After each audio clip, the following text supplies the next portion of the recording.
So I guess as the first point on, and those that are here in the chamber, a link to access the stream for each meeting is available on Council's website. So if you want to actually watch, well, you're all here, so if you had a laptop that you want to watch it as well, you would access that link via the Council's website. I think we resolved the other day that we would actually upload our meetings on YouTube. I think we were going to do that together.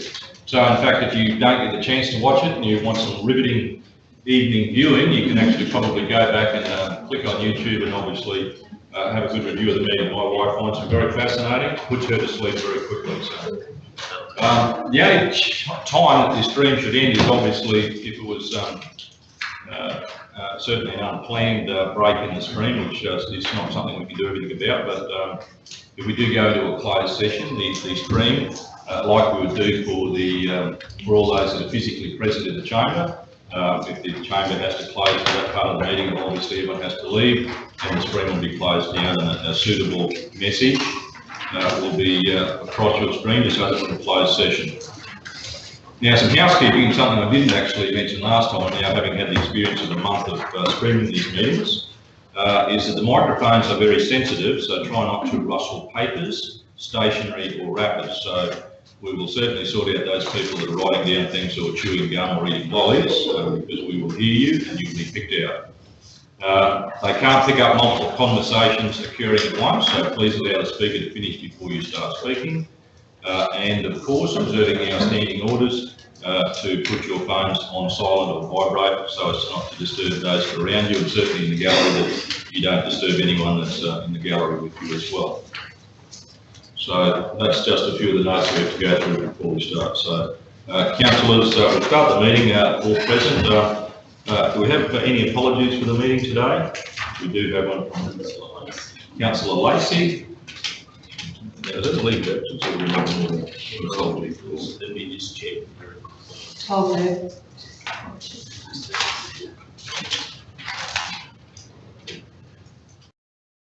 No, yeah, just an apology for ranking. Yeah, Okay, leave. So it's been moved by Councillor Nixon. We accept Councillor Lacey's apologies. Seconded by Councillor Rolfe. All in favour? Against? Thank you. Right, the confirmations of the previous minutes, they start on page 4 of our general meeting, which we held in Blackwood, the Blackwood Civic Centre. So if someone that was present, please move those, please. Moved by Councillor Riddlecombe, seconded by Councillor Godwin Smith. All in favour? Against? Thank you. Obviously, that was an opportunity to take our council meeting to Blackwood. Fantastic couple of days down there. We obviously had a tour of the Blackwood on one side and obviously had our meetings in the Blackwood Civic Centre. Well looked after. Yeah, that was a great opportunity, and quite a few of the community down there took the opportunity of raising some issues they had with councillors. So, Councillor, will you just go through those minutes? Any business arising out of those?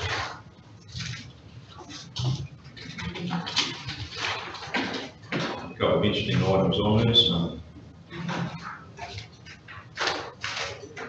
I'm sure there's any outstanding gentlemen. No business arising out of those minutes, councillors? Thank you. Review of outstanding meeting actions.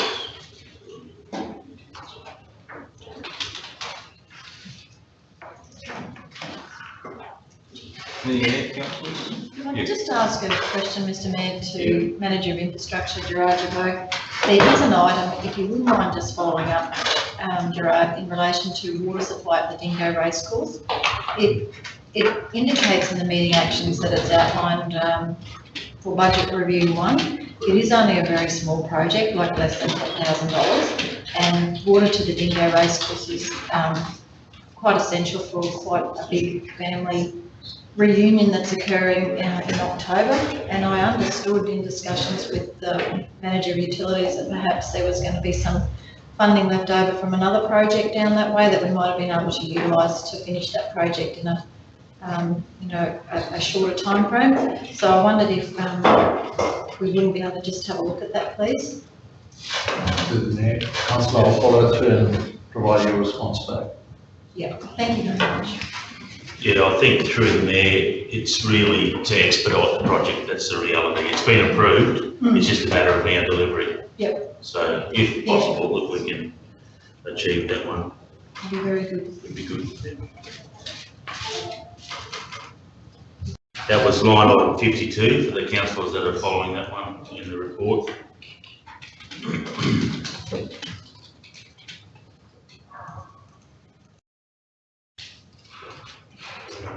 Nothing else in there, councillors? As you can see, which is very pleasing, a lot of that stuff is well and truly in progress, so obviously that's been followed pretty well, so appreciate that, officers, that's great.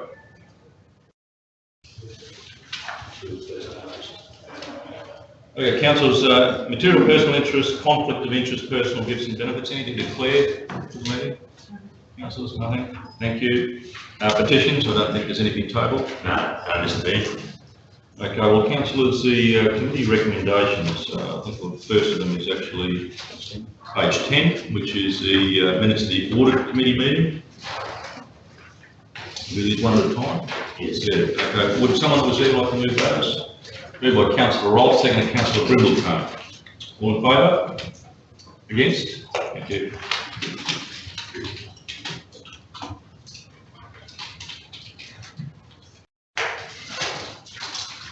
Councillors, we had a couple of those meetings in very close succession due to the fact that there was, we had our independent auditors actually got fogged out. I think on the first attempt that actually had to come here, so we've actually had a couple of meetings there, so that's, they followed through there on a lot of key issues.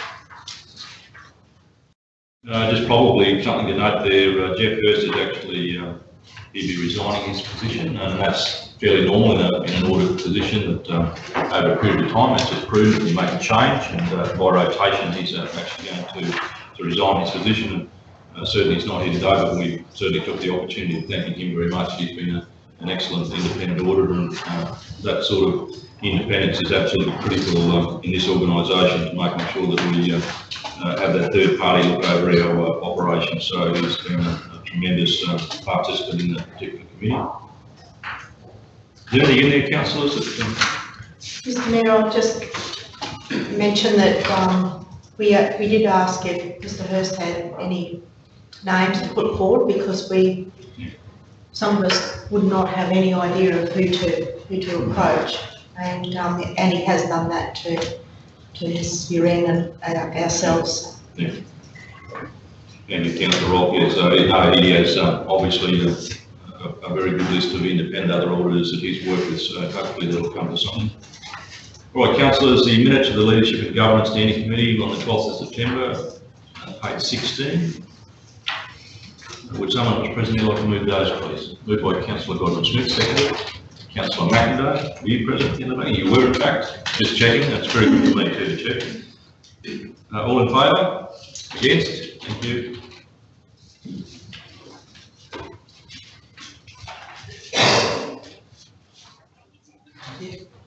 I think that was a fairly, that agenda was quite a small agenda that particular day.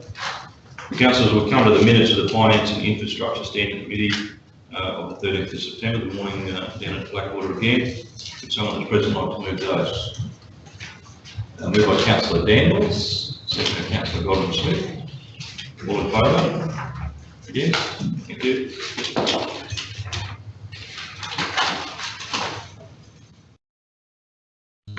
Nothing in there.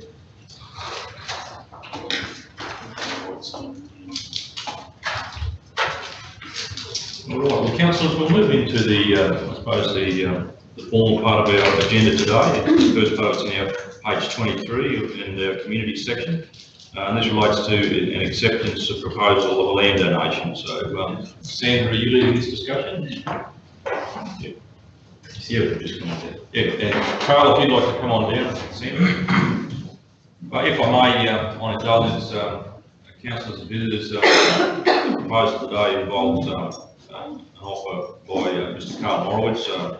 Many of you who would know is well, I think he's local now, so I think after being in Australia 40 something odd years, we can do call him local. But this relates to some land over in what we probably call Eastern Gar.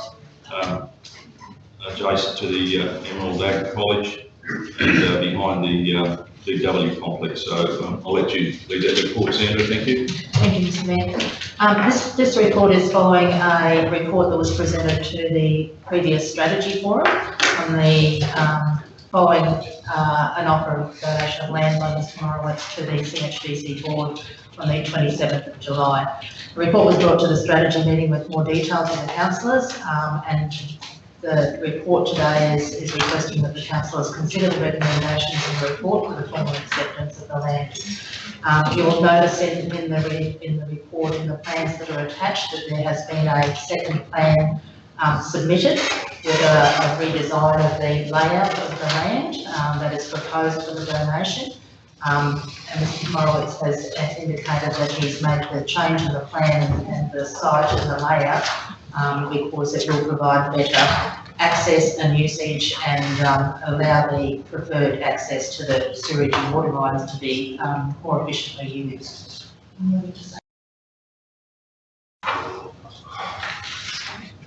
I guess until you decide what the structure is going to resemble, it's pretty hard to make the land fit an unknown structure, but there should be enough room there to let you do pretty well whatever you want to and have adequate parking to go with it. This puts the sewer line right down the middle, so it's equal distance sort of to either end to access, depending on where the structure ends up being. The original plan had the sewer line across one end, which meant there was a lot of additional country to cover if you wanted to go the other direction. If somebody has a suggestion that improves it, well, none of it's cast in cement, the lines can be redrawn again.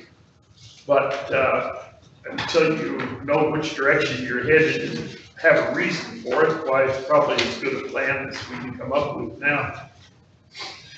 So you'll notice in the report that the parcel of land area is 4.9 hectares and it is lot 2 in RP 895593, which is within the subdivision of the lot 6 of the same registered plan 895593, bordering the Capricorn Highway immediately east of the Emerald Township.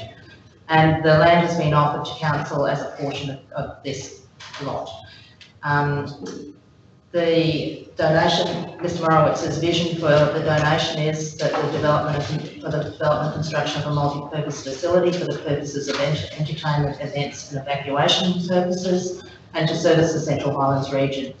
So as provided in the previous report to the strategy forum, there were concept sketches as just to give people an idea of what the potential for that site is, and a preliminary design brief has been developed by big architects to give an indication of cost for 2 different sizes for a 500 seat or 1,000 seat capacity.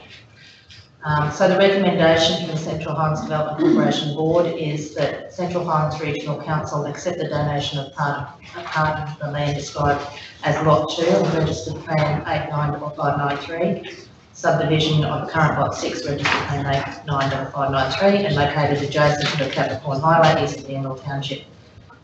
For the purposes of constructing a multi-purpose facility for use as an events, entertainment, evacuation centre and service the Central Highlands region.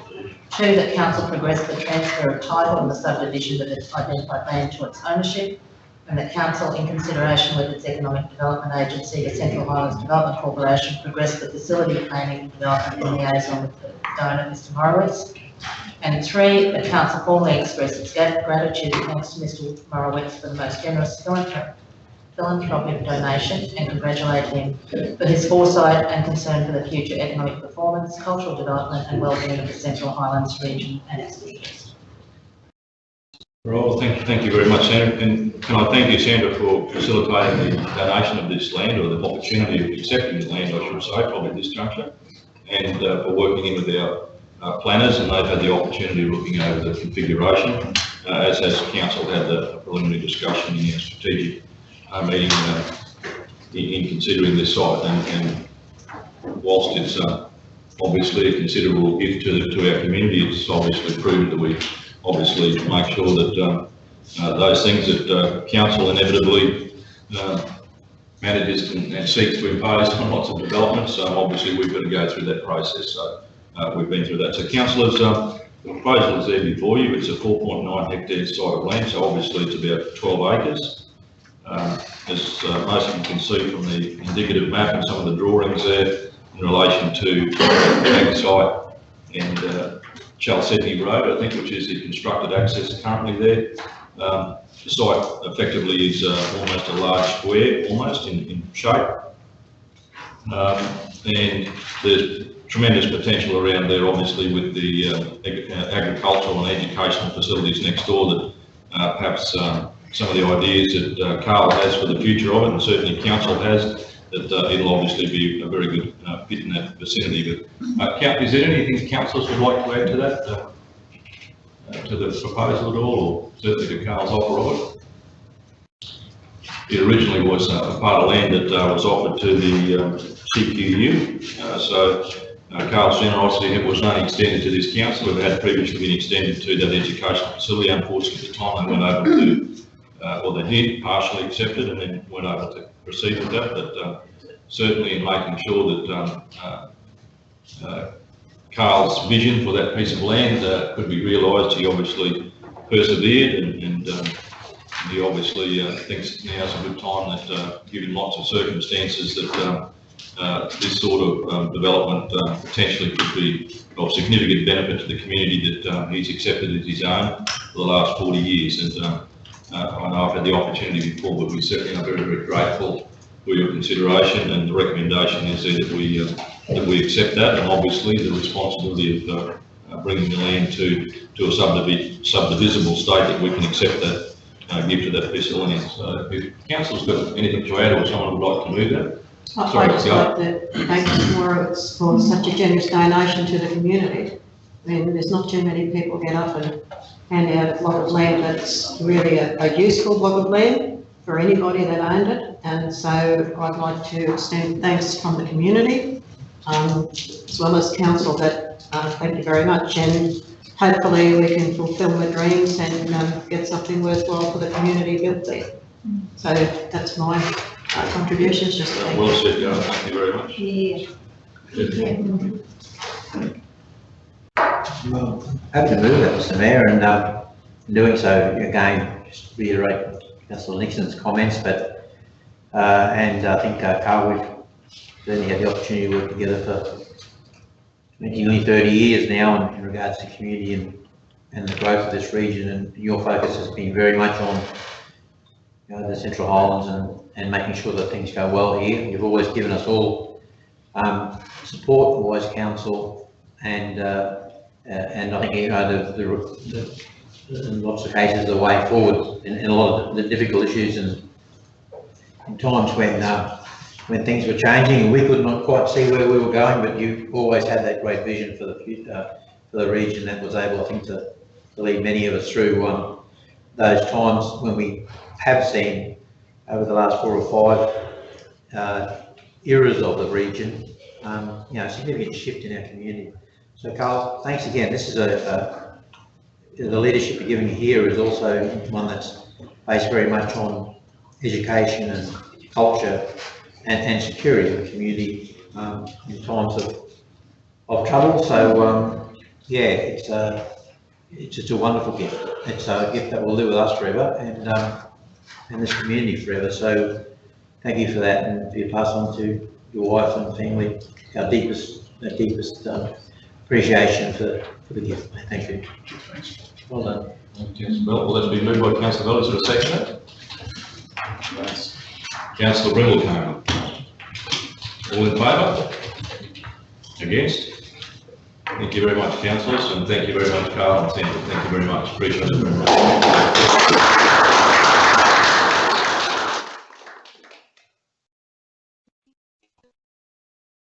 That goes on the microphones. Hang on. couldn't make it jump.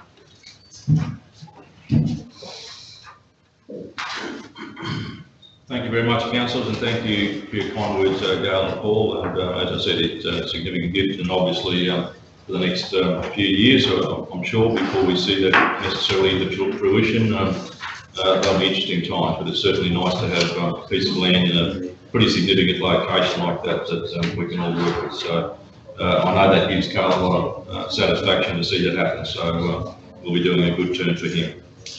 Well, councillors, if we move on, please, now, page 40 of your agendas, development application 4030/15, which is an OSCO modular provided limited 568 Williamson Road, Jellinbah. Jamie and Michaela and Brent. Yeah.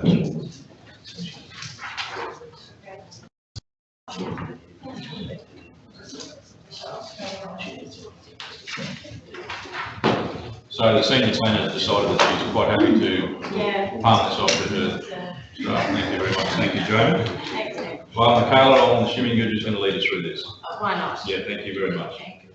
Okay, so OSCO modular proposed 6 development permit to establish a non-resident workforce accommodation facility comprising 212 rooms. The proposed development is located at 568 Williamson Road, Jellinbah, adjacent to the Jellinbah open cut mine and southwest of the Yarrabee open cut mine. Sorry, I should clarify coal mines. The development application is made over 14 properties. This is all in order to legitimise the access, as the access to the facility is via the Boonell Hall Road, which is privately operated by Jellinbah and Yarrabee. The actual facility is located on lot 50. And lot 50 comprises an area of 6,164 hectares, with the proposed development limited in area to 12 hectares. The architectural drawings demonstrating the proposed development are found on pages 62 and 63 of the agenda. A description of the proposal has been outlined on pages 46 and 48 of the agenda. The proposal was supported by technical reports, including an engineering report, landscaping plans, and a social impact assessment. The application triggered referral to the State Assessment Referral Agency, SARA, as a concurrence agency. SARA have assessed the impact of the proposed development on the state-controlled road and state transport infrastructure. An amended concurrence agency response approving the development subject to 4 conditions that relate to the approved plans, road access, and road access work is found on pages 64 to 72 of the agenda. The application was required to undergo public notification for a period of 15 business days. During this time, 6 submissions were received by council, of which 2 were considered properly made. A summary of the submissions are provided on pages 59 and 60 of the agenda. Copies of the submissions and a response from the applicant is provided on pages 73 to 95 of the agenda. The assessment of the development application against the planning scheme, being the Doringa Shire Planning Scheme Amendment number 1. This was as a result of the application being submitted on the 24th of September 2015, prior to the gazettal of the current Central Highlands Regional Council Planning Scheme. The proposed development was considered unsatisfactory and is summarised accordingly. It's inconsistent with the rural zone provisions. It's inconsistent with the Caravan Park and Workers Accommodation Code provisions. Inconsistent with the economic resources relating to mining resources overlay code. Having the potential to adversely impact upon the local amenity due to its hours and days of operation, traffic generation, lighting and noise impacts. Proposed use is not inappropriate considering the surrounding land uses in that it locates a large sensitive receptor in close proximity to 2 active coal mines and approved mining lease areas. The proposed development has not substantiated and demonstrated the need for this type of infrastructure in the proposed location, in that a total of 2,771 workers' accommodation rooms are existing and an additional 1,693 rooms approved in the vicinity of the Blackwater area and as close as 31 kilometres from the proposed site. This proposed type of infrastructure for an operational workforce is best located in an urban area which is consistent with Council's strategic framework. And this leads me on to the point of the proposed development is inconsistent with the Central Highlands Strategic Framework 2031. Proposed development is removed from the preferred locations identified in this document for non-residential workers accommodation on land located in or nearby existing townships such as Emerald Common, Springshaw, Capella and Blackwater, and is considered that insufficient grounds for this deviation has been provided. The proposed site is not considered to be the most appropriate location for uses of this scale and nature. Sufficient lands are available within the priority development area of Blackwater to accommodate the proposed use. Proposed development fails to adequately meet all requirements of statutory guideline 05/09, sufficient grounds for decisions that conflict with relevant interests. Proposed development is not in the public interest based on submissions received, individual group representations and community concerns expressed with respect to the location of the workers' accommodation village in the Gillenbar area. This development, if approved, will jeopardise the future and orderly development of large-scale non-resident workers' accommodation precincts in the Blackwater Township. Accordingly, it is recommended the development be refused in accordance with recommendation contained on pages 40 to 42 of the agenda. So, councillors, the recommendation is there for refusal on the grounds, obviously quite voluminous and certainly following on from there. Was there any additional I do, the last ground that I've spread out, this development, if approved, will jeopardise the future and orderly development of the large-scale non-resident workers accommodation precinct in the Blackwater Township. Was not clearly articulated in the recommendation, and I think it would add, will hold a lot more weight that was placed into the recommendation. Last minute. So there you go, councillors, if you understand obviously the refusal process, the grounds of refusal are going to be clearly made, and they have been quite detailed there. Obviously the significant things are obviously it was assessed against the old scheme in 2015. Notwithstanding that, obviously it certainly didn't meet the intent and certainly some of the grounds in that particular planning scheme in the rural zone. The submissions made, and there's a variety of those, some quite small and insignificant, some quite significant, and as assessed by your planners, and the grounds for refusal there. Is there any questions of Taylor or Jamie or Brent or had there been one or two conditions only, I think you'd probably say that was topical, but it's quite substantive and the case has been quite well made there. Bearing in mind, obviously, the applicant has a right of an appeal if he doesn't feel that this is the appropriate decision, so this refusal just deals with it as it stands. Yeah, I'll move the recommendation. Moved by Councillor Nixon, seconded Councillor Godwin-Smith. All in favour? Against? Thank you.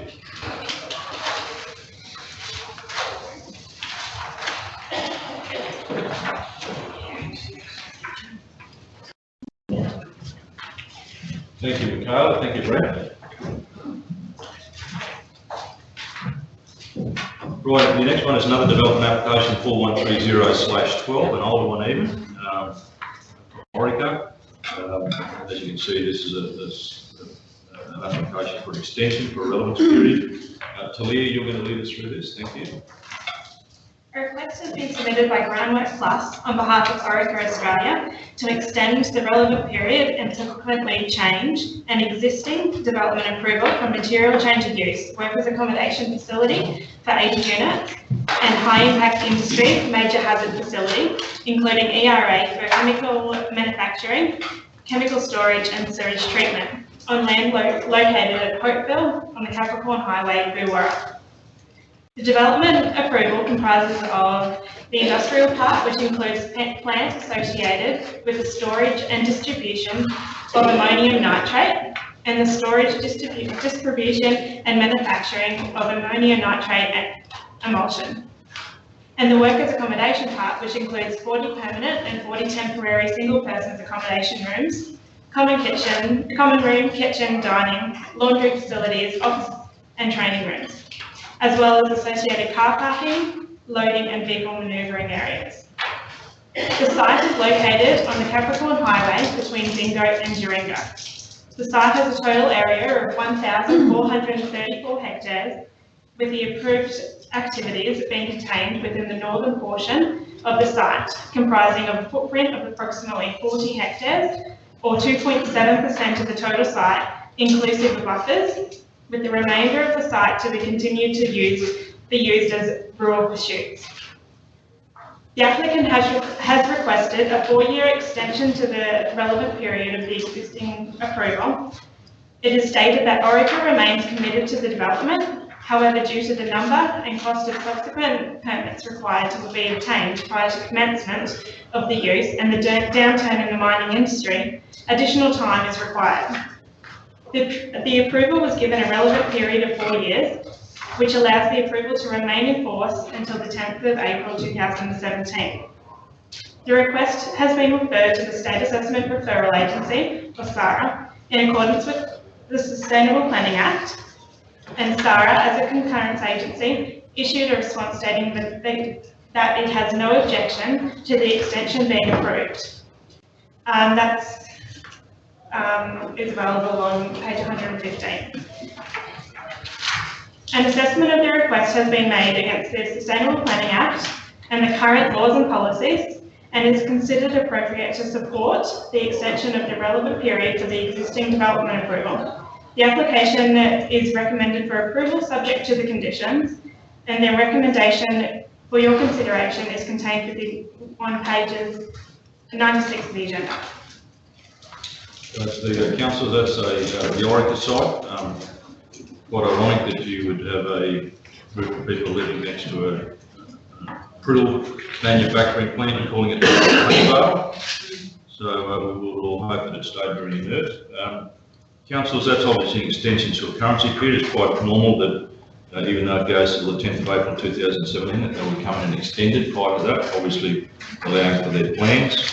So this is an assessment that has been done previously, so without there being any changes to any of the relevance with that application, that's just seeking the opportunity now as the cyclical nature of the mining industry changes, and obviously they can go in with it. So, councillors have any questions?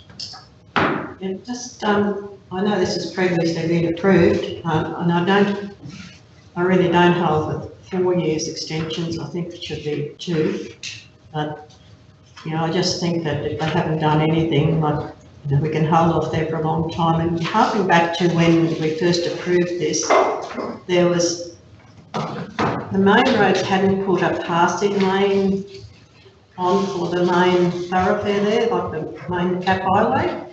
Has that been put into it now? Because I think it was approved subject to that or something at the start, wasn't it?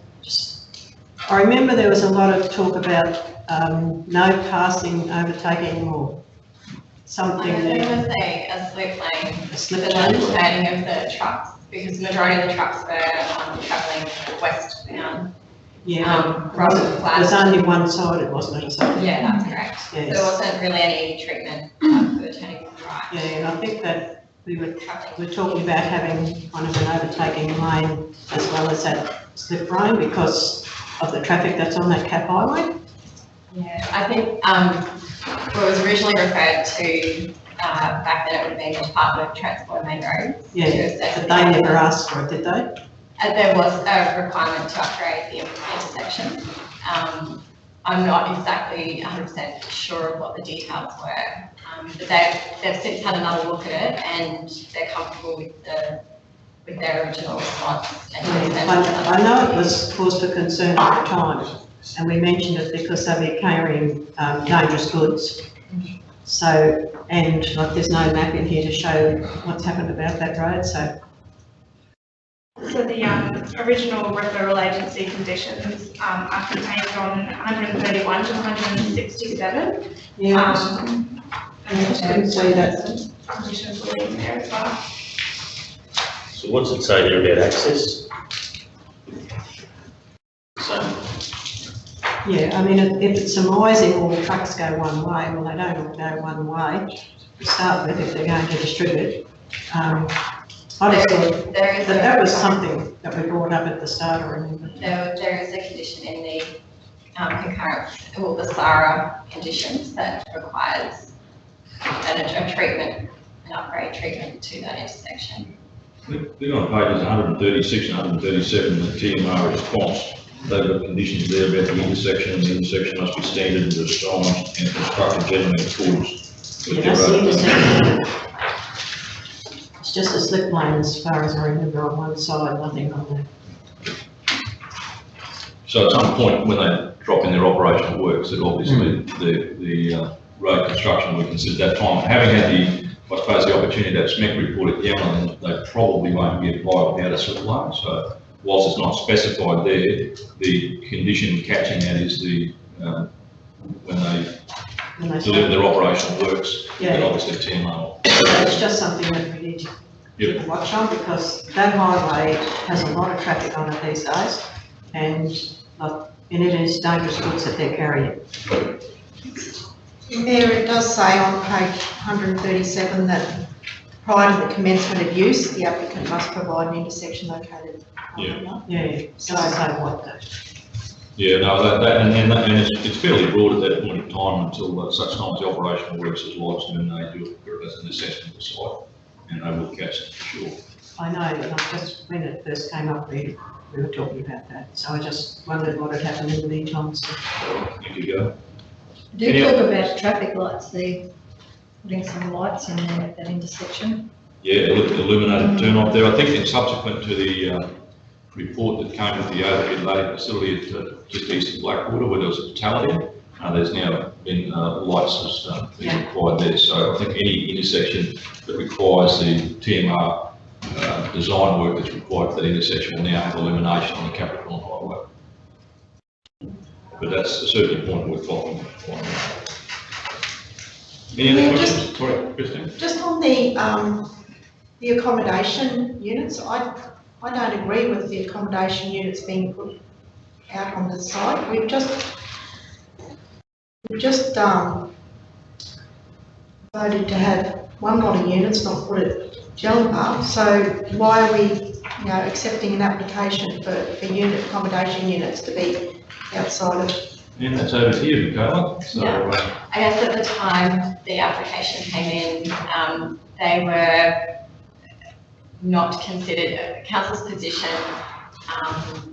wasn't as well articulated as it is now, where we consider remoteness, the nature of the workers' accommodation, and we've made there's definitely a policy condition that if it's an operational workforce, if the preference is to locate within an urban area or adjacent to an urban area.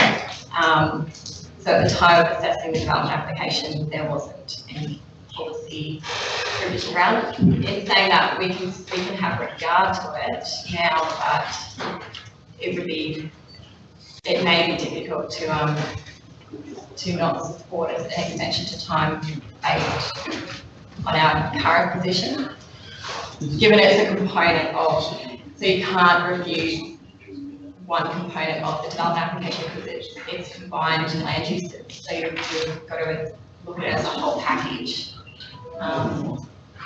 You can't separate the land uses out, So Nicola, this council was to stand strong on the workers' accommodation outside of our proposed areas. We'd have to reject the extension.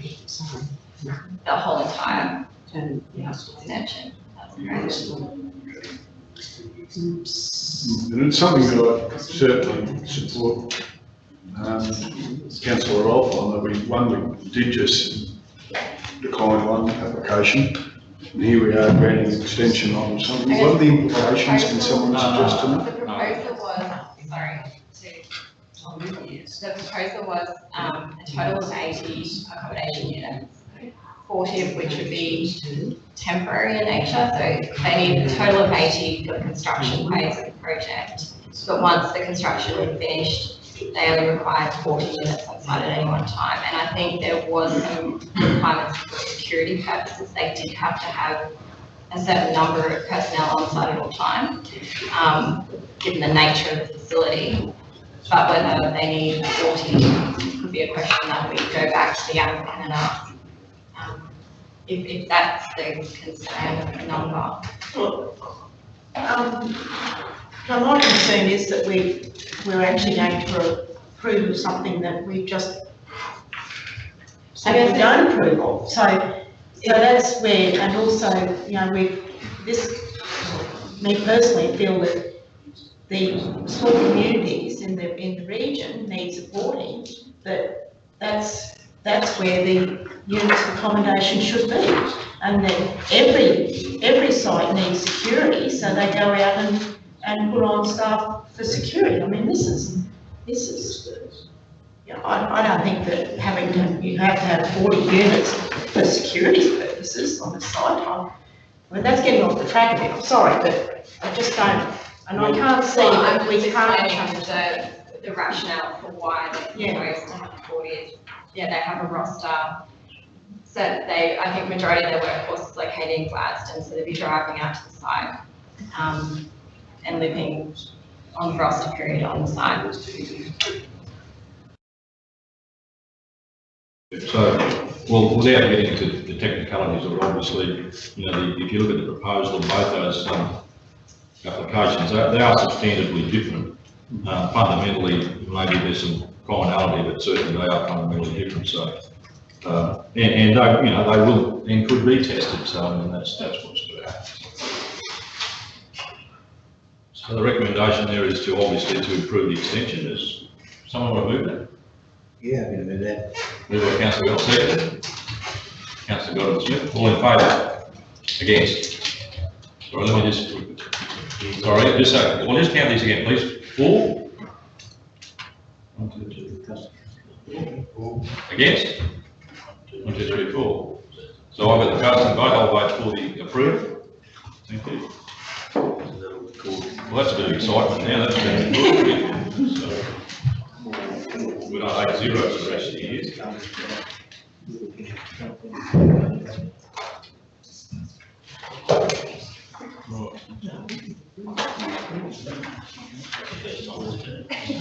Yeah, very exciting. We're on a roll. Council, page 168. Let me have a look at this. Oh, this is actually about for a material change of use, development applications. Well, the numbers have changed. I see there your filing system's changed slightly there. Yes, we have a new system called Authority, and that's the numbers that we have. Yes, we've got, stocks, 403.2016.7. So Travis Proprietary Limited, and In-Place Proprietary Limited, you've got a material change of use, councillors, and Sarah will talk us through this one on page 168. Thank you, Sarah. Yes, this is a material change of use for workers' accommodation and applies to an existing motel facility located at 21 Pitt Down Street, Capella, and it was assessed under a superseded planning scheme. The motel is known as Capella Coach Inn and has been operating with 83 units, a restaurant, manager's residence since 2007. It covers 2 lots with the main building fronting the highway and vehicular access at Slider Street and Abor Street. The complex currently provides accommodation to holidaymakers, tourists and business travel. The owner seeks to include a non-resident workforce component into the facility to cater for persons requiring longer stays while working in the region across a range of sectors. The existing use is defined as accommodation building. Because an additional use or alternate land use cannot be introduced into an existing approval, a new application is required in order to be able to offer accommodation under the definition of workers' accommodation, as well as operating as a motel. It is proposed that 20% of the rooms be made permanently available for the travelling public on any given night. No additional accommodation units are proposed, no new building works will be required, and there will be no change to the existing built form or scale in order to support the new arrangements. Although no submissions were received during the public notification period, the proposal is presented for the consideration of Council in accordance with Council delegations. The key planning matter resolves around whether workers' accommodation is an appropriate use in the subject location. It is noted that the proposal is not a typical example of workers' accommodation. It's a lot smaller, it's on a smaller scale, and it's integrated within an existing motel and will only periodically be utilised as a workers' accommodation in response to actual local demand. This format is considered to be an efficient use of an existing resource and will result in a mixed-use accommodation option in Capella. The proposed development is considered satisfactory in terms of the relevant matters and is recommended for approval with conditions starting on page 168. Thank you, Councillor. So you're familiar with that building in Capella? So no particular change to the configuration or No change at all. Okay, so the recommendation is the application to the MCU is to be approved. The councillors have got questions here. Just a comment, there was other accommodation down near the golf club, wasn't it? That has closed, or Bowls Pub, that's closed, hasn't it? It's been purchased. So I think this is a great use of an existing building because, you know, times are tough. If they can attract some people in there, well, that's a good thing. Yeah. That's right. I did want to bring up one thing, obviously, the change to that, once the MCU, if it was approved, the MCU then changes this to accommodation, building and work accommodation, which changes the weighted, we get to say, aspects of the property. So in fact, this particular accommodation provider will actually be paying more rates than they would have been previously as a motel. Are they aware? They are aware of that. Prior to lodgement, I did mention to the consultant that was handling this that the rates will increase, and he understood. And if it's given them an opportunity, no doubt they're prepared to do that. That's right. And yeah, because it'll be relevant, I guess, in later discussions, just about obviously the change to that rate.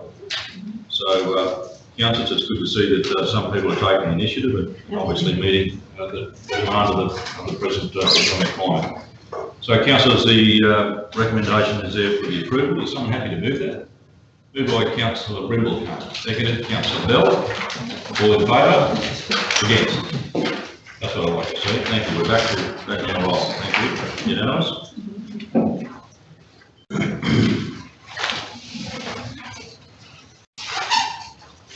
Thank you very much, Sarah and Michaela and Jamie and Brendan.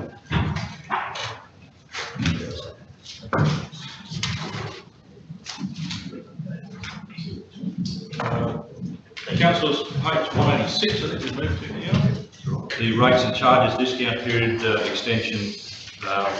Jason Bradshaw is going to lead us through this report. Thank you, Jason. Thanks, Mr. Mayor. Councillors, this report comes following a meeting with concerned moteliers regarding the, I suppose, changes particularly to the utility charges applied to their rates and charges for 2016-17.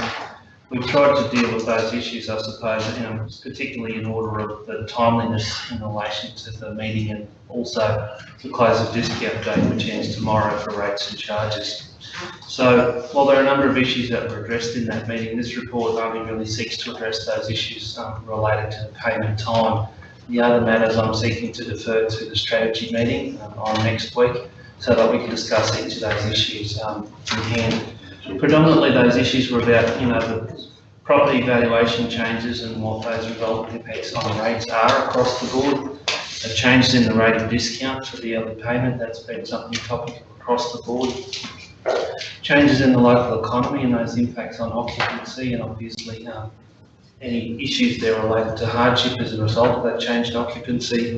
The utility charges that have been provided for accommodation in comparison to residential use, so that's mainly the multiple charges for accommodation, particularly in relation to water supply and sewer impacts.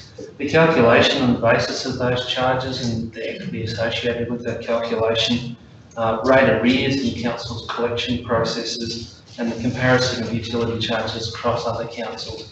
Other key issues that we really seek to talk about in much further detail next week.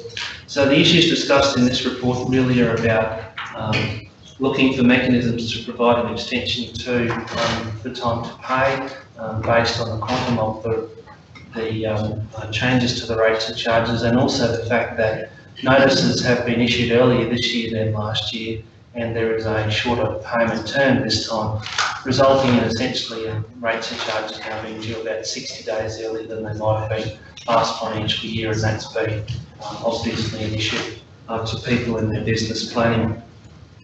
We will attempt to address that as well going forward more consistently, so that the notices issue at similar times and dates each year, so people have a clearer understanding of what those impacts were. And I know there have been some impacts in the previous financial year with the ability to get the rate notices out on time.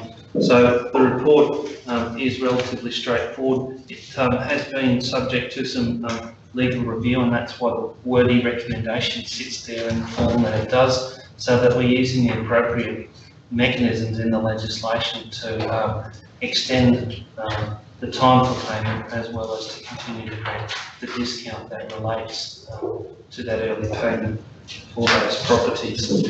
With that said, councillors, I'm happy to take any questions. I ask the finance manager if she has anything else to add at this point in time. No, not particularly. I guess we've looked at changing that to the 30 days or to the 60 days at this point from a few days ago. Probably about 8 of those in that public accommodation category have already paid, so it will be the remainder of those. Well, for those councillors that weren't here, obviously the opportunity came up this Monday, a week ago. Yes, to meet with a group of the hoteliers, and it was very well organised. They had a preparation document that they brought to council. For those councillors who were able to attend, we met here later in the afternoon, and it just coincided with a visit by Ken Adair, member for Flynn, federal member for Flynn, and Lachlan Miller, our local state member for Gregory, was in attendance. So obviously they had the opportunity of airing, I suppose, generally some concerns, and bearing in mind that, as councillors would recall, in our budget this financial year, they were probably a particular area or a particular industry that in fact did have some of the more substantive increases of the very few that we had. I think most of us were here were cognizant of that fact, and the fact that obviously in terms of a cyclic downturn, it's probably no different from a drought, I guess, in a rural sense. So they're actually going through a bit of a tougher time, I suppose. So notwithstanding that, and the fact that you know, across all sorts of businesses across our communities, it is very quiet. This one was particularly in relation to the fact that this year there had been, I suppose, any sort of increase that was substantial. I think it is important to note that, as Jason rightly points out, the undertakings that we certainly gave on the day would be, this particular consideration would be aired today, but we would actually look at some of the other issues. It wasn't, I guess you'd say, minted by anyone in particular, but Jason obviously took those dot point, I suppose, issues that they had, and we did actually promise to go through those, in which case we will.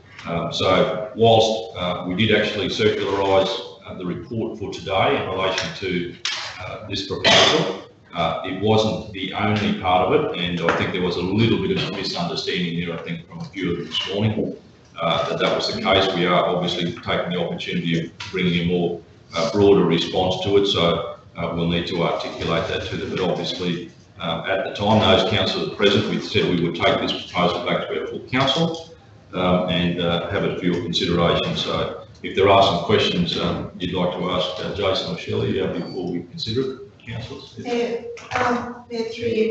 Jason, you've got here individual business operators can approach council on a case-by-case basis.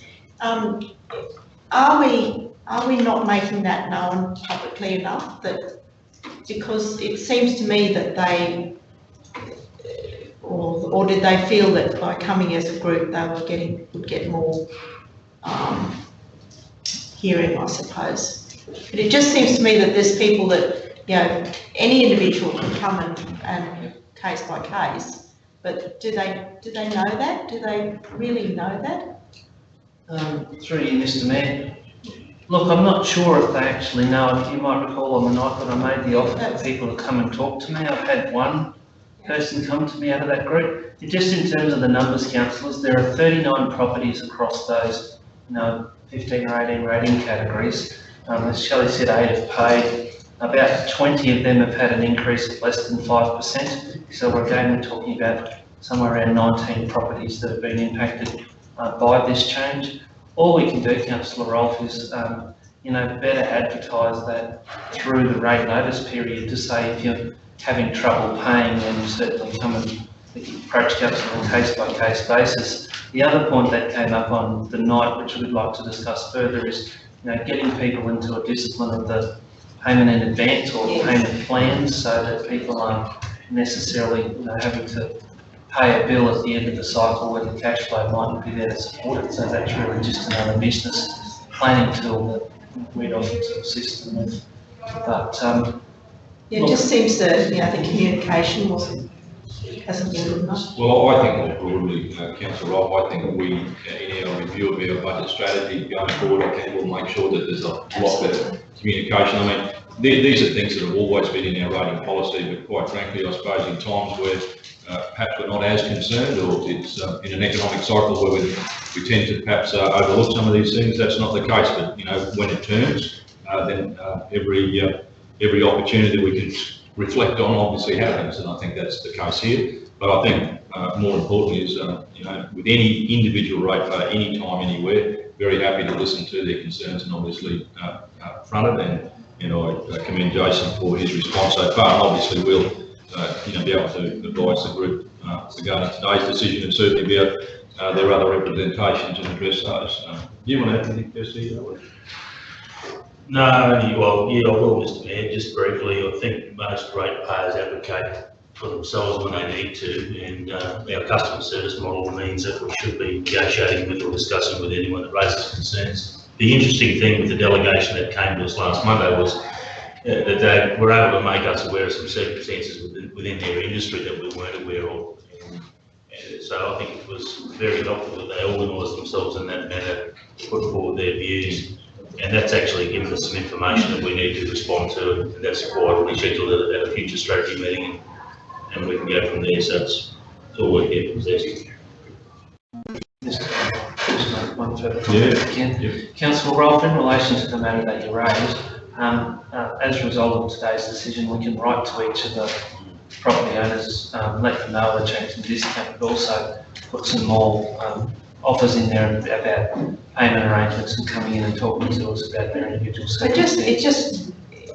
I was interested that they only came last Monday. That's, to me, that sort of, I don't know whether they only just got themselves together or what it was, but I would have thought that, it would have happened long before that.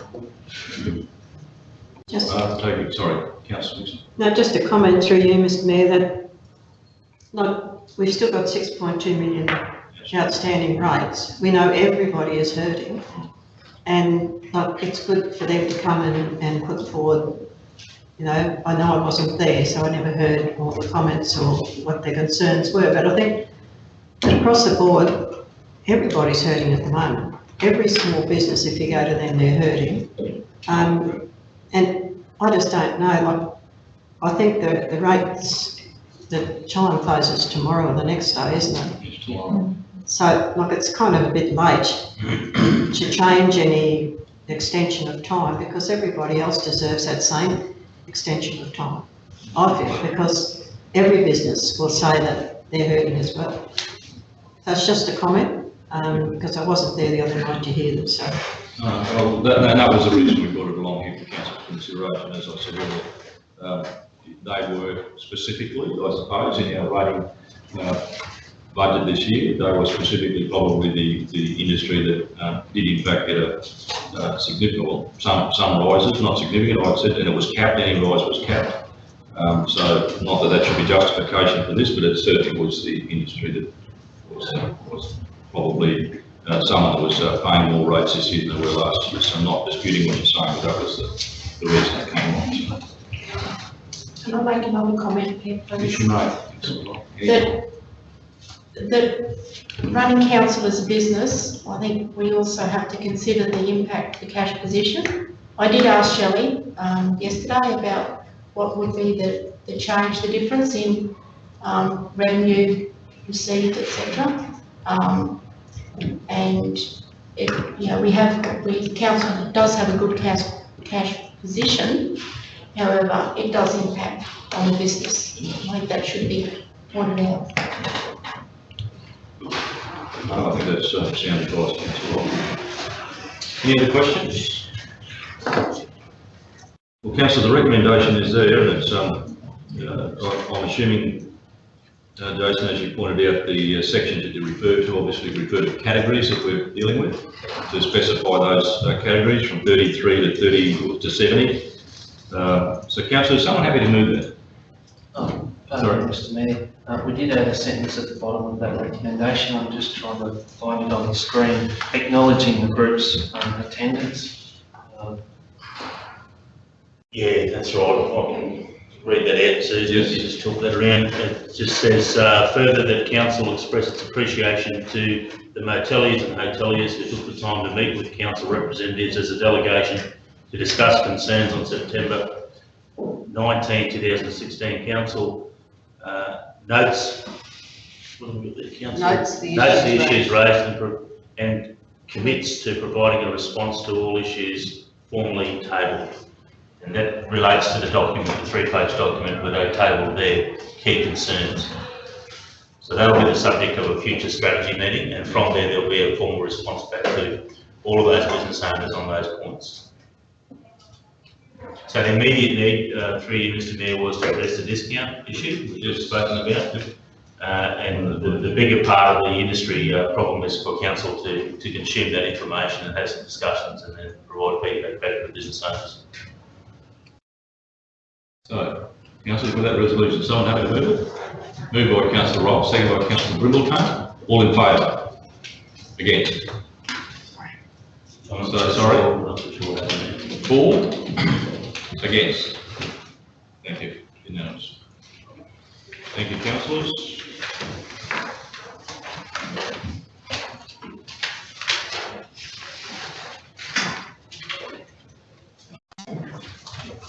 And so as to get a clear and very up-to-date picture of our financial position, thank you, Shelley or Jason. Thank you, Mr. Mayor. Councillors, we continue to try and work on the content of the financial report, and I'll talk through some of those other changes in the graphs that we're showing. Again, this is trying to increase the readability of the report that you have in front of you as well.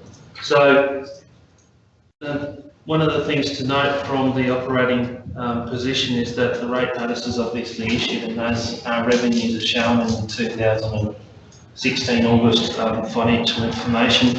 There are some variances above and below budget that I'll ask Shelley just to make some comments on in a moment. The cash position remains relatively strong, but again, it's linked to our previous discussions around the performance of the capital works, and I suppose I wanted to pay some attention to that point in time. The new graph that we added last month that essentially shows the bars underneath the lines for the cash flow still shows that there are gaps appearing there already, and we're 2 months in to the financial year. Notice my friend the engineer left the room as we started to talk about it. Look, things are on track there, and I suppose the other addition we've added to that is the graph on the table on the following page. It's the top 10 major projects, and that's to give you an indication that 2/3 of the budget of capital programs in those 10 projects, and it just gives you a sense of how it's tracking for the year-to-date expenditure there. The graphs in relation to procurement, again, we've added something that gives you an indication of the procurement activity, and I'll get Shelley to talk to that in just a moment. Overall, the position of the council remains sound in the early parts of the year, and we have been working feverishly in completing the financial statements for the 2015-16 year. The auditors left us last Friday after a period of 2 weeks here, and things are tracking okay at this point in time, but we'll wait until we get that much more formal response from them. Shelley, would you like to talk about the detail in the operating statement, the rate of use and purchasing things? And Shelley, just talk about page numbers when you're going through that, if you don't mind. Yep. I think I've got the same numbers. So the operating revenue, page 191, I've got that right, shows that basically we're on track for the financial year. The Sales and recoverable works are down on budgeted. Now that's simply a timing issue around the RMPC and RPC contracts that haven't yet been issued or haven't been invoiced yet through to council. There's also an increase in the rates and utility charges. We're still actually working on some of the detail of that. That's purely around some new mining leases that have been issued now. We don't know the full extent of that. Still working on those in terms of finding the detail around employee numbers and how that fits into our budget. The operating expenditures are on track. Again, just slightly under, and as probably normal at this time of the year, they're always a little lower than budget at the beginning of the financial year. So probably just in relation to rates, rates arrears, as you've got noted there, it's 6.2 million at the end or in early September. That's around 7.8% rate arrears based on our rates for the financial year. As of probably yesterday, we've got about 60% of our rates paid or income coming for the rates that have been issued and are due tomorrow. So we're watching that over the next few days, but are expecting a fairly busy day tomorrow and in the next day in our rates. Yes, on terms of capital works, the new table we've got included in there for you, the top 10 major projects. So just to give you an idea of where our big projects are at, we've put a summary of the top 10. Just interesting to note that of those 10 major projects, they represent 66% of the total annual budget for the year. So this covers off on the majority of our budget. And we've just given you a bit of commentary about where things are at, and we'll let you know if anything is getting behind track. So any questions in relation to those, let me know. As Jason mentioned, the procurement activity, we've popped in an extra graph. We've got our local spend there, but what we've also just put in is the number of either both tenders and quotes that are awarded either through our tender process LG tender box or through our central supply register of 360. So jobs released are those quotes that have gone out to the market. So there's 37 in this case in the month of August, and jobs awarded are those that have come back close or been evaluated and awarded to the successful tender. So, councillors, any questions for any of the detail in the financial report? Yeah, just one through you, Mr. Mayor. Through in page 195, the capital projects, you've got the actual expenditure and the committed expenses and the total year to date. Is that an accrual? Yes, so the committed expenditure are those that it's not so much an accrual as those that we have effectively raised the purchase order for. So we've effectively gone out and said to a supplier, we want you to come and do X many $1 million worth of work for us. So that's expenditure we've committed to, in the sense that even though we aren't required to pay it yet, the work may not be completed yet, but we have committed to spending that money generally with a specific supplier at this point in time.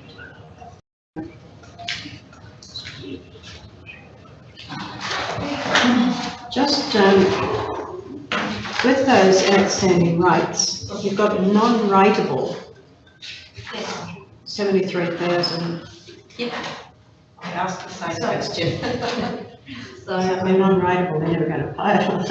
no, they're non-rateable, so they're properties that we don't rate general rate. However, they'll still be issued with water and sewage rating. So Okay. that's those there. So not general rate. That's right. Okay, thank you. Councillors, the only other note to make there is in relation to the statement of financial position. I'd rather talk about that when the financial statements come to the table. You'll see the revaluation conducted as part of the year-end accounts has seen a reduction in the total value of the business, and we can discuss that further when we bring the financial statements forward, which hopefully might be next month based on where we're at in terms of audit. Those councillors on the audit committee will have already seen some of that information, but brief full council the statements have been audited. Thanks, Mr. And just On page 196 there, the emerald flood mitigation right down the bottom there are 10 major projects. Verbal confirmation, we've got that in writing there, haven't we? Received verbal confirmation of the extension of funding and waiting on the formal documentation. The extension of time being formalised. Yes. Thank you. It's all been signed. And over on 99, the FAGS grants, what's been happening FAGS grants lately? How much are we getting now, like compared to 3 years ago, and are they going up or down, or are supposed to be frozen? So how much are we getting now? And are we year 2 or year 3 they've frozen? Year 2? They've been frozen for a period of time, but I think that's been reversed by the federal government, so they're back to indexation. We're better off we can bring a report that just shows you what we've had since probably post-amalgamation. You can see how we've got our councils in the region. Yeah, no, that'll be good to see. And, yeah, just interesting to see how they're fluctuating and what we're getting now.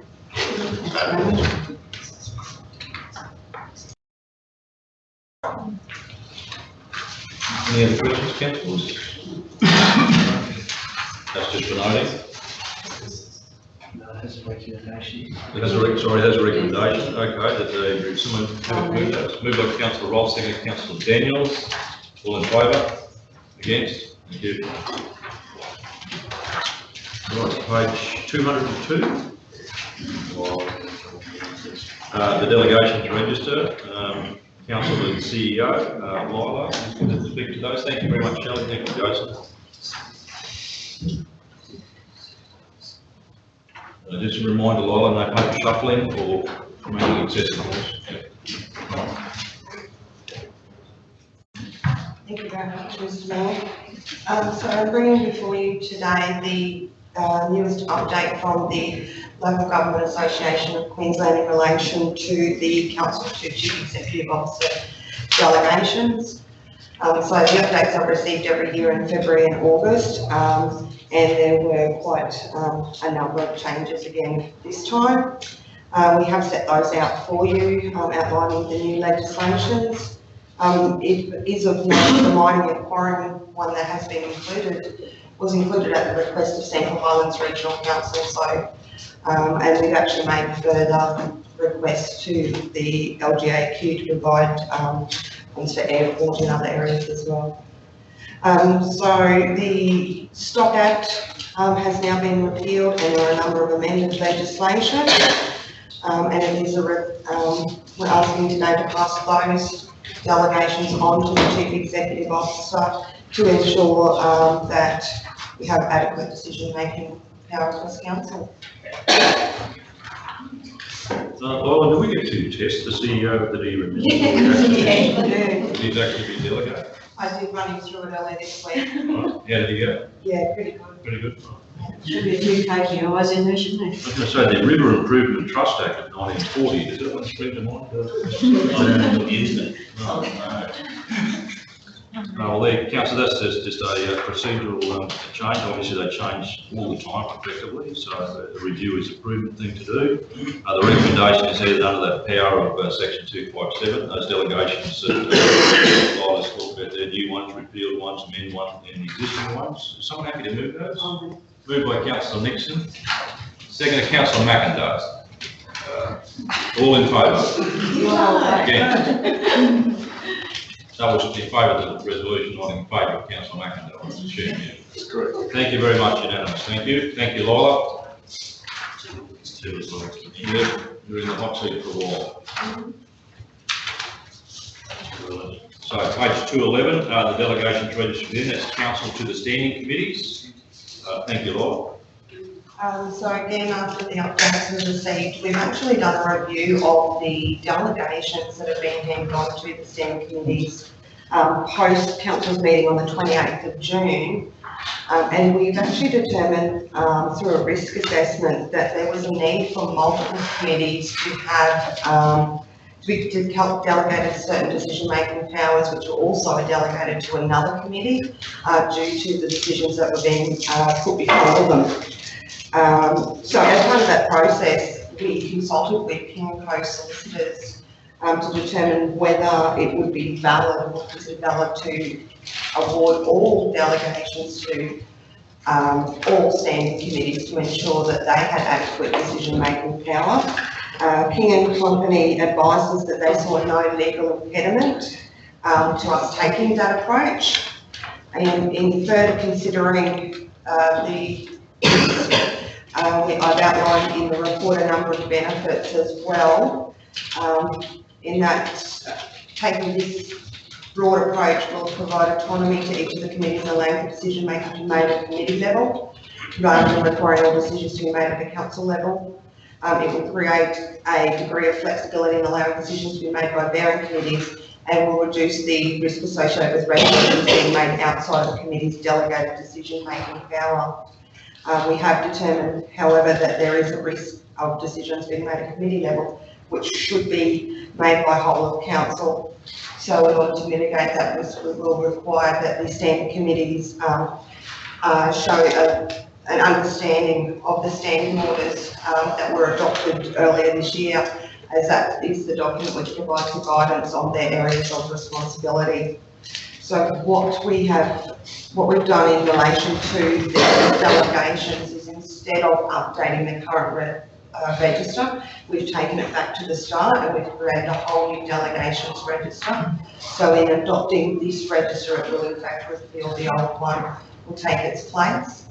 It should also be noted that in taking this approach, we will be required to make some changes to the standing orders as well, as currently they actually list the delegated authorities, and as they change every February and August anyway, it would be a better approach if we made reference in the standing orders policy to the delegations, meaning that each time they're updated, we don't also need to update the standing orders.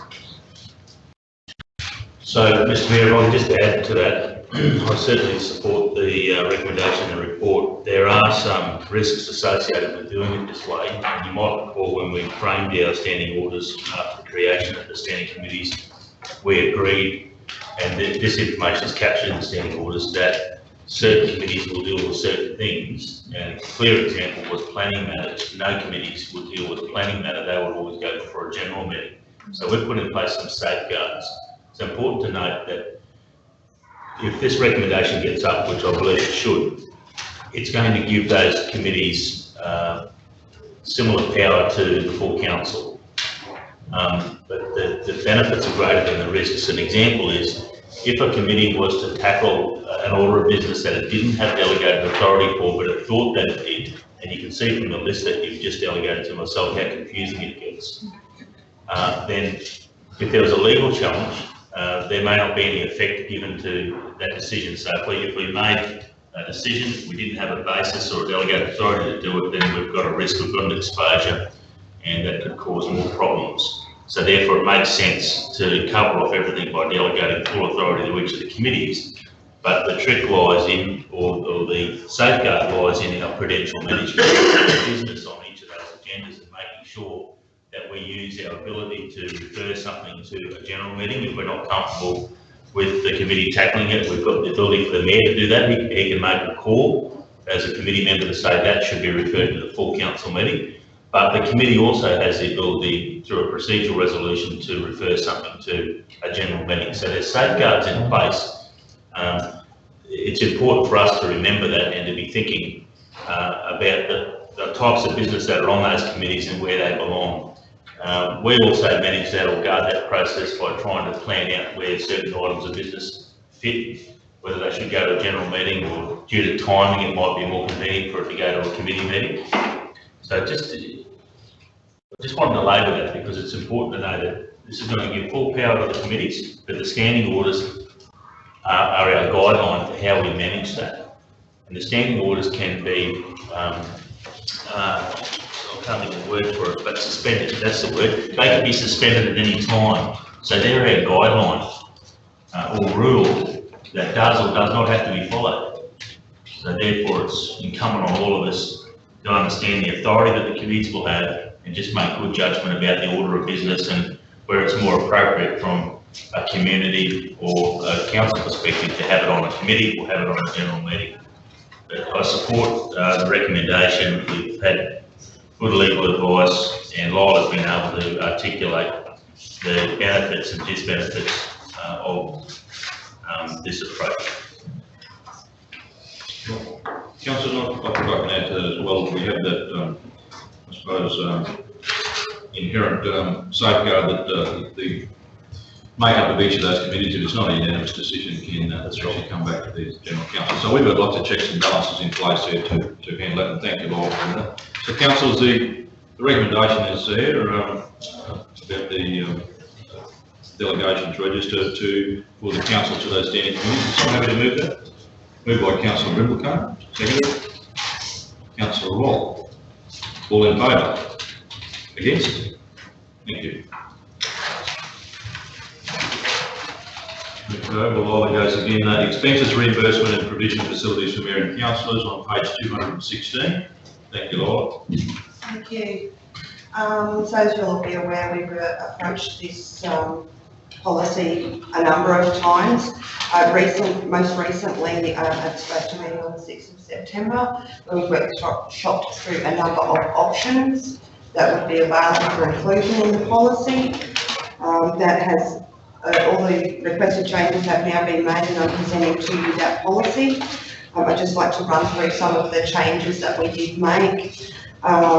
So there were a number of updates which were incorporated. They didn't change the intent of the actual policy, but were designed to make it less cumbersome and easier to understand. Those included a comprehensive list of events and functions which would be considered as official duties. Sorry, a definition for entertainment and hospitality, which was taken from the Local Government Regulation 2012 to clarify what that covered. Provision for flexibility within the policy to meet any special needs or impairments. Expanded usage of cab charge and taxi usage to within the council region. Inclusion of clarification for authorised use of council vehicles, which was to address safety, emergent and unforeseen circumstances, and removal of the provision of wireless internet cards and replacement of that using provided mobiles for internet hotspots, and the removal of alcohol and tourism related costs, as we believe that was covered by social events from the list of expenses which would not be reimbursed. In a number of other areas, there were options provided to councillors. Those were provision for a travel allowance in accordance with the current taxation determination ruling rather than a set amount. A provision of a meal allowance, again in accordance with the taxation determination rather than a set amount. Provision for payment of an entertainment and hospitality allowance rather than ongoing actual costs limited by a maximum annual amount. Provision of an annual allowance for use of private vehicles rather than using council vehicles or claiming mileage for use of private vehicles.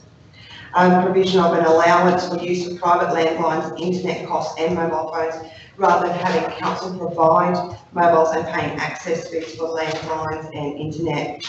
So from the options presented to councillors, those that have been included are acceptance of all of the updates as I've outlined. Provision of a set amount for travel allowance, which is in line with the previous policy that existed. Provision for reimbursement of actual costs for meals, again in line with the previous policy. Provision of reimbursement of actual costs for entertainment and hospitality within a maximum amount, which was in line with the previous policy. Provision for use of council vehicle or claiming mileage for use of private vehicles as per the previous policy, and provision for council to provide mobiles and pay access fees for landlines and internet as per the previous policy. So in fact, besides the minor changes that were made, all of the other reimbursements and provisions that were outlined in the policy remain as they were. And I believe that was all of the changes, so I'm asking you now to accept that policy and adopt it. So councillors, happy enough with that? We've had a couple of goes at this, making sure that some of those terms specifically met the, I suppose, the opportunity we've had of exercising some of these provisions. Excuse me, through you, Mr. Mayor, on the very last page, section 3.15, cancellation of travel and accommodation. Undue or unseen events, sometimes that could be very costly if you're going down for a week to Canberra or something, and something happens that you're out of your control. So the council's request for example, you may want to head away.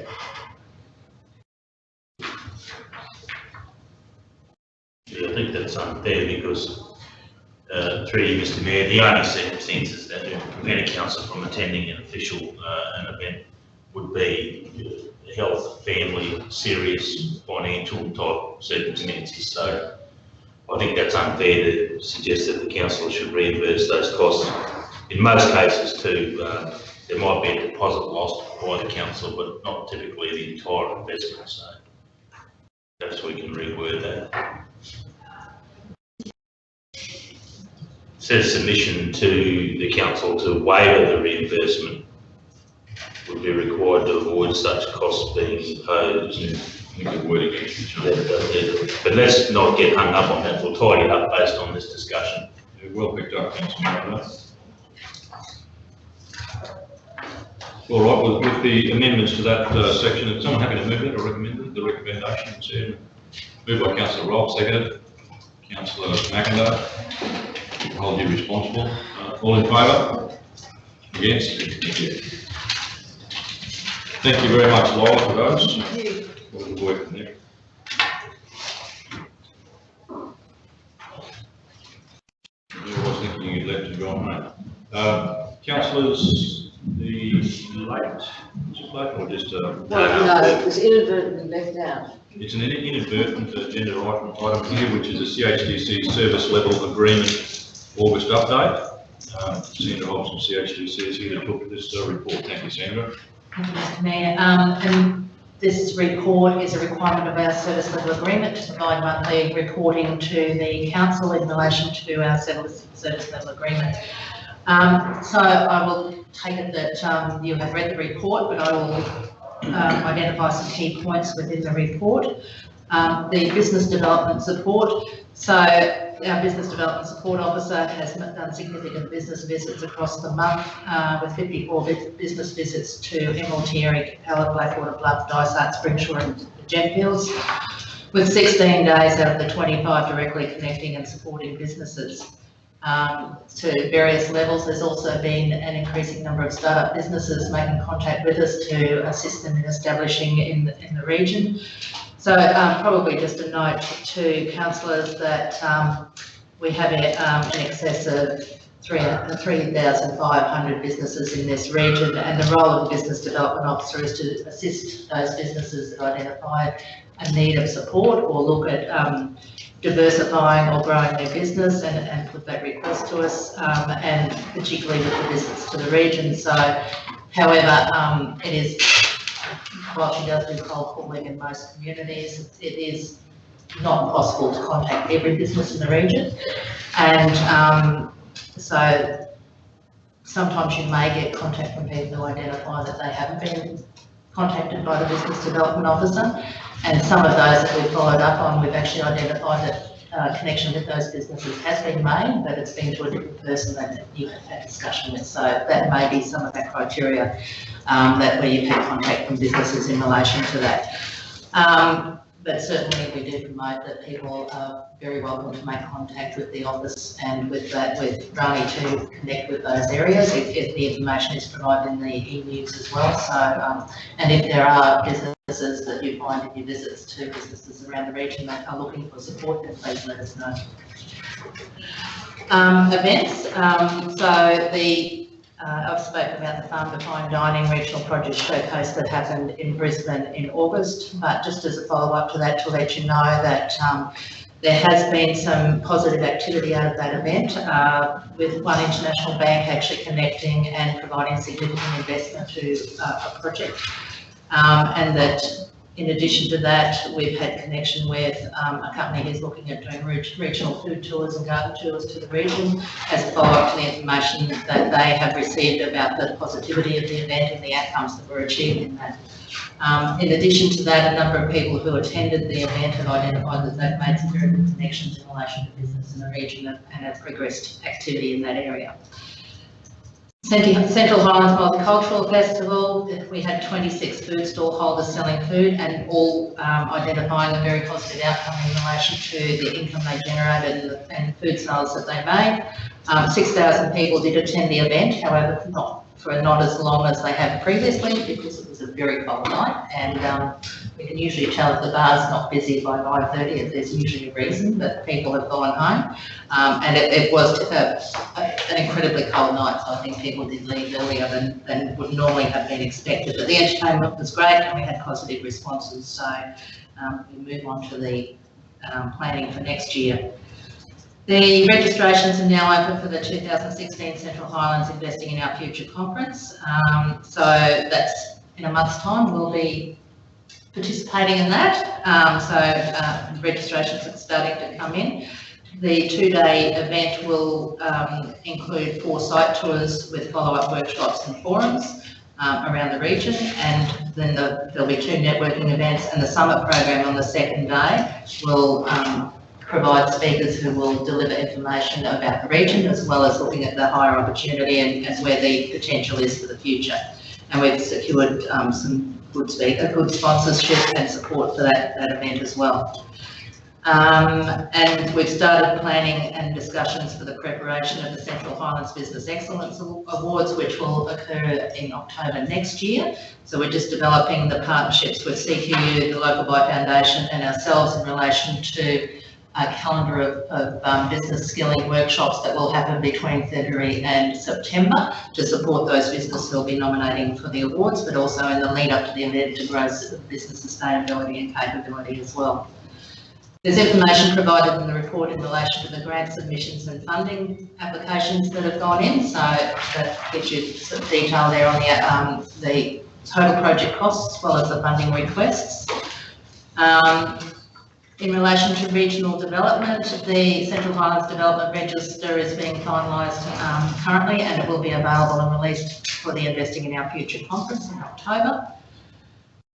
We've also been, one of the aspects that we worked with over the past month is in relation to feedlot expansion and a biodiesel plant in response to the opportunities that are arising from the biofuels mandate that the government will be implementing in January next year. So there's potential opportunities there for this region.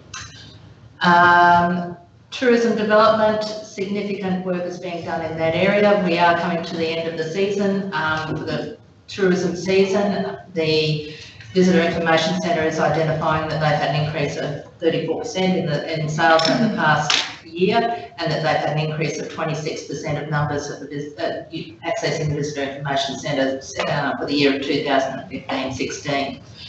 We've also got membership with Outback Queensland as well, and participating in their Outback Mate activity. So the volunteers and the activity, the work that's being done at the Visitor Information Centre is very important to the role that we take in promoting the tourism opportunities of the region.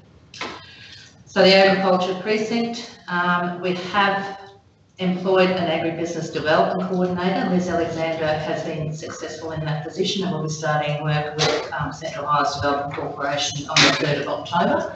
And we'll be progressing the agribusiness precinct activity and the projects that we're supporting in growing the agricultural sector in this region. And I've provided a list of those activities for your information.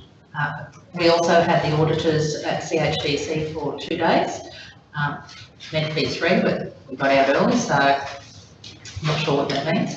So that was completed on the 19th of September, and we've also done the completion of the Central Highlands Development Corporation Constitution, and the review and the update has been finalised. And there's also information there in relation to our media marketing and consultation process. for your information in relation to those figures.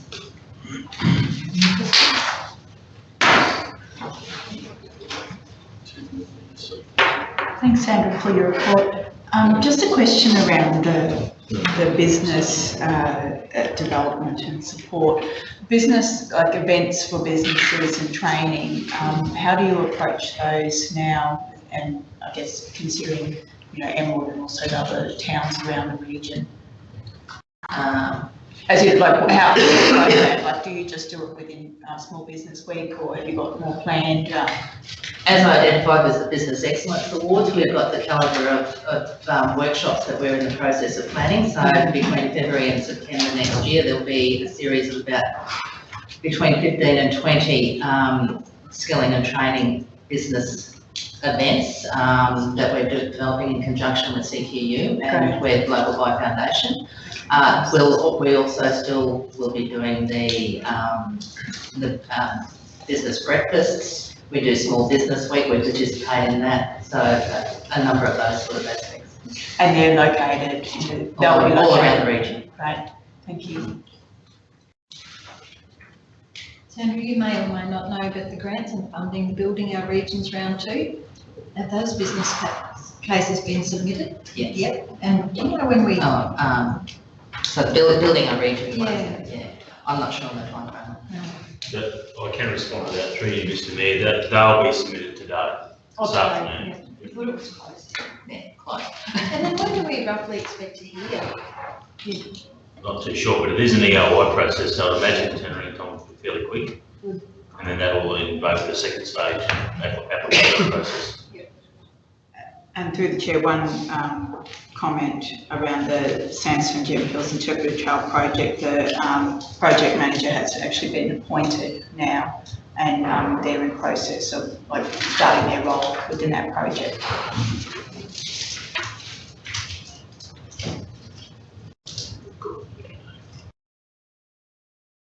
Any other questions or comments? Or? No. Very good. Thank you. Thank you very much, Sandra, and Kerry Hayes, the chair. He's an active sort of person.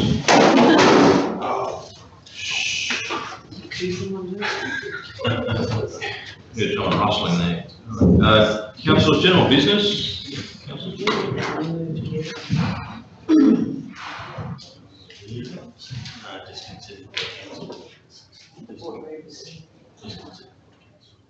No general business. Councillor Bell. Mayor, I had a conversation with a couple of councils, or one council in the north, about the proposal, I think it's already on the CQLTA, called the North Queensland Alliance of Councils. I understand that probably might not have found a place yet for the CQ rock, but it's something probably I think that's got a bit of merit, and I noticed we're meeting with one of the senators involved in that particular process during the week, this week. It's something that sort of hit home to me, is that I think it has got a really good, there's a really good opportunity here to bring together those north of Tropical Capricorn in a single process somehow. And I know that the CEO of Charter Scouts, Mark Crawley, has put a paper together, which is pretty, I think, pretty rational in its thinking, and the process that he's proposing. I can understand that some places south of the border, or the tropic, might not be, I suppose, as excited about all this. But I was just wondering if you could, propose the idea and maybe take the idea to the good senator when he's here on Thursday, but also just to see if we can bring back whether or not it's worth ourselves and others starting to think about it. I think there's getting some momentum in the north. Yep. They did bring the proposal to CQ law.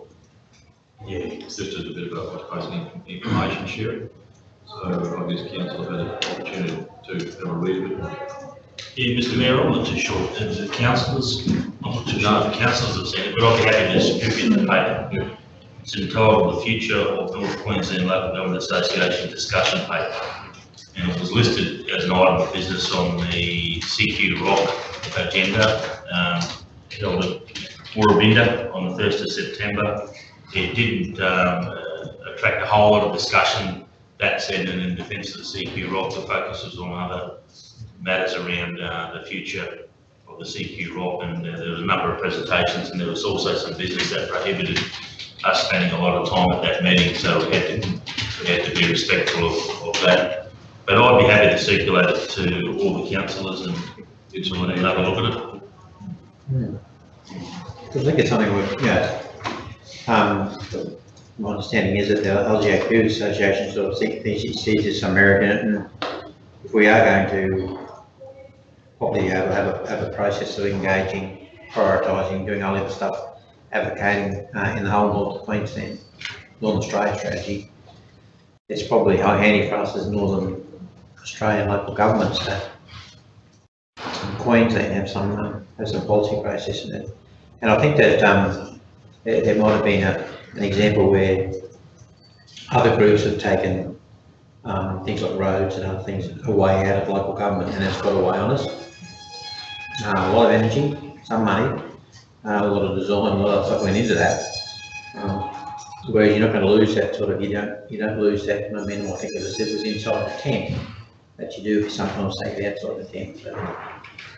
So I'm just thinking that rather than having those sorts of things, those sorts of little opportunities pop up and then us pop them up, and then they go to a fairly extensive review, compilation and report, but then find out that no one loves it because it's all hasn't been done within process.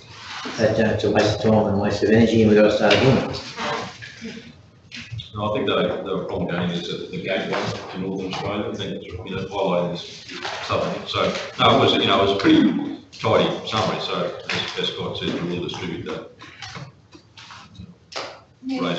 So, through you, Paul, does that include the Western Shores, North? Everyone north of Australia, yeah, including the west, so long as it's included. But it's a good paper to read, so we'll and get some comments on it. And again, we just have to make an independent view on it. I think it'd be worth doing. Yeah, through the mayor, the possible new members were Rockhampton, Livingston, Central Highlands, Barcaldine, Longreach, Winton, Warrabinda and Bulga. So into the mix of NQLGA. I don't know that it does include Western Queensland LGA. Only some. It just goes as far as Longreach, so it includes, from memory. It only includes 3 out of the 11 in the Western Queensland Local Government Association. Yeah, Far North Queensland Rock, North Queensland Rock, GW3, which is Mackay, Isaac and Whitsunday, and then NW Rock. That's it. Yeah. So it still notionally follows that where that line went and picks them up. So there you go. Any other general business? Councillor Roll? The CHDC do a road report, and it's very good to so you can log on and get road report through their website. There seems to be quite a bit of confusion about who you look up to get your road reports. Dare I raise this, or can I retract it? No. But it's something that I think needs to be a little bit sorted somehow. Because CHDC has a good database, obviously, it gets to everybody. But then you get council with their disaster management, and how do we get it so that everybody knows that where to go to get their road report? Yes, I can respond, Mr Mayor, and I'm pleased you can. Yeah, there is a bit of news in that area. This does come up. There is, I know that. This issue comes up every year. Yes. And it doesn't mean we have to accept the response that's provided every year, but this is how it goes. The point of truth is what DTMR hold, the 131940 website, is the way they publicly convey that to people. Entities like CHDC, there are a number of them, are quite adept at picking up the information from various sources and getting it out. So they're getting it out to their own readership or their own databases. And the view that we've had is, let's not get too finicky over who produces what or who is faster at it. It's getting the message out, and it might get to certain consumers or road users faster through a third party than it does from someone having to actually, you've got to actually go onto the 139040 website to find out the information, or set yourself up as someone that can receive the updates. So even though there's a point of truth, and the role is defined for the Department of Transport main roads, for state controlled roads, local government for our shire roads, the police have a role to play. All that's articulated, who should do what. But there's so many different means to pick up this information now, and certain apps as well that you can get to have these feeds or updates. And the old response, or the last year's response, was, let's not get hung up on that. Let's just let's embrace it, the fact that other entities are able to grab this information and convey it quickly. I know that there could be confusion if someone relies on something and it could have been interpreted wrong or misrepresented, and that's where you always go back to those key sources for where the information should come from. But I don't think you can stop it. We could say what our view is on things, or how we'd like to streamline it or make it a lot clearer, but I don't think we can really influence it too much. But Mr. CEO, I think it's important that people understand also from an emergency services point of view, and the work that our staff do, the new Guardian road closure system is feeding live to DTMR's 139040 website. So that is the point of truth. How, you know, other organisations like CHDC have, you know, amazing networks where they can source information and push it out probably more quickly than even council can. But the reality is that our best information is going live to DTMR, and that's only as at the 21st of September. So that's fairly... that Queensland traffic. That site. Yeah, that's right. Yeah, that site's been around for a while. But it's just the Guardian system now feeds in. It's just like, it's more recent now, and the problem I think is that the timing of these reports, for someone to say a bridge is closed and the next one will say it's open, and it's just the timing. So that point of truth is a very important thing for the travellers. So the reality is 139040 will be the most up-to-date information you can get. Reading it on CHDC's page is actually second-hand. So, GM Hops, where are you getting your information from? We used to get it from TMR. We actually don't get it from any sources now. So just in today's e-news, it's actually directing people to that site. So previously we got it directly from TMR. And then as soon as we got it, we started reports. We certainly have had some feedback in the last week or two, asking us where the road reports have been, because there have been people being caught in flood walls. So then, through the chair, you're stepping back from that a little bit. Well, we no longer get those reports, right. So yeah, so I'm not sure what happened there, but and whether it's sort of when this point of truth component has started happening, but we no longer get the reports from TMR. So what Mr. Mayor, I can add a little bit to that if you like. From this week, everyone that's out in the field is able to update that 139040 website actually on as they're there. So they've all been trained or in the process of being trained. So that 139040 website will be up to date from the minute they go there and see that the road's underwater. So it will be up to date right then and there. And we're not doing any other road reports either. We're just promoting this one truth. Thank you. That's good. There you go. Sorted. No, thank you for asking the question. That's worthwhile. Yeah, okay, do a business.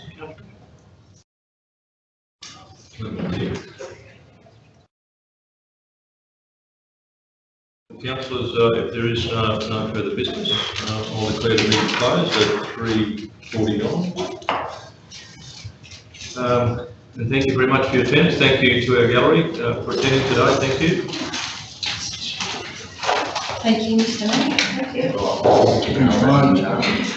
Apologies, just before we go, we can, sorry, Councillor Councillor Bickle came into considerable efforts this morning to make sure that in the précis of the Community Standing Committee, which was a very good meeting, a lot of discussion. So Councillor Brickleton, if you could just go through those, please.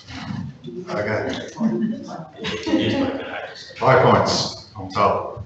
Okay, we went through self-help TV for the retransmission out of Sapphire. So we're looking at sort of putting some more dollars into there to get better coverage over that area. It's to do with covering as many people as we can. The e-Kindy services, going back to those communities, looking at those communities self-funding rather than council funding those groups or those communities, such as Dorinda and Mahina and Dingo. Common. So self-funding for those communities for the, yes. The RADF and Central Highlands Arts and Cultural Advisory Committee, reforming that. And reforming it so it's more regional, representing sort of the whole region, two people from each of well, from Blackwater area, from Springshaw area, from Capella area, and 2 from Emerald as well. And there was also 1 person from the Emerald Art Gallery, I think it was. Basically a committee of 12, and one reason for that is to also leverage funding, get more funding into that area. The recommendation was for Councillor Bell and Councillor Goodman-Smith to be on part of that committee. No, it was you. It was you, mate. Huh? Yeah, it was you. Rimble came. Yep.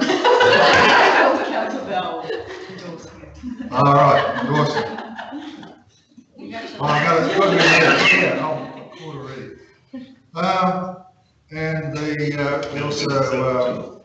Don't put me on anymore. That was a good slippery cut, he moved. I'm going to try. We also adopted the round 1 application. It's adopted, isn't the right word? The round 1 application. The open space and recreational plan, we went through that. Main focus was the Emerald Botanical Gardens, looking at starting that as an area to start and using that as a template for other areas. We were sort of going through parks and public space, part of the livability part of our communities. Looking at having further workshops, there's also crosses over with the sport and recreational, or what's the group's name? I'll put it somewhere. Bat and ball. Bat and ball, yeah. It's not bat and ball. It wasn't bat and ball. But it's crossing over with that committee as well. Open space and recreational committee. So running in conjunction, there will be some crossover within that. We went over to the CHRC community grants. There was 34 applications, all very high quality. There was 18 grants put out or approved from that.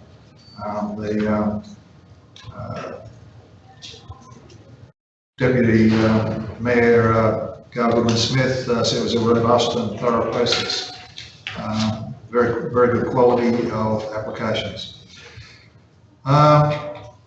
And there was also a closed